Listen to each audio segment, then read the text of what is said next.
বরগুনার বেতাগী উপজেলায় অনুষ্ঠিত হয়েছে বিএনপির কর্মী সম্মেলন। সম্মেলনে কেন্দ্রীয় নেতৃবৃন্দের উপস্থিতিতে দলীয় নেতাকর্মীদের মাঝে নতুন উদ্দীপনা লক্ষ্য করা গেছে। বিস্তারিত জানাচ্ছেন আমাদের বেতাগী প্রতিনিধি। বরগুনায় বেতাগী উপজেলা বিএনপির উদ্যোগে অনুষ্ঠিত হয়েছে কর্মী সম্মেলন।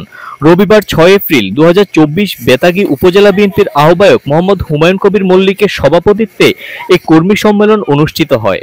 সম্মেলনের প্রধান অতিথি হিসেবে ছিলেন বিএনপির কেন্দ্রীয় নির্বাহী কমিটির সহ বন ও পরিবেশ বিষয়ক সম্পাদক কাজী রওনাকুল ইসলাম টিপু। প্রধান বক্তা হিসেবে বক্তব্য রাখেন কেন্দ্রীয় বিএনপি নির্বাহী কমিটির সদস্য মোহাম্মদ নজরুল ইসলাম মোল্লা। বক্তারা বলেন, জনগণের অধিকার আদায়ে বিএনপির রাজপথের আন্দোলন আরও বেগবান হবে। তারা বলেন, তৃণমূল পর্যায়ে সংগঠনকে আরও শক্তিশালী করতে এ ধরনের কর্মী সম্মেলন গুরুত্বপূর্ণ ভূমিকা রাখবে। সম্মেলনটি সঞ্চালনা করেন উপজেলা বিএনপির সদস্য সচিব মোহাম্মদ গোলাম সারোয়ার রিয়াদ খান।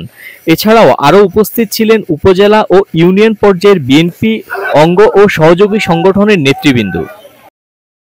আপনারা দেখছেন দৈনিক কর্ণকণ্ঠ, সবার কথা বলে।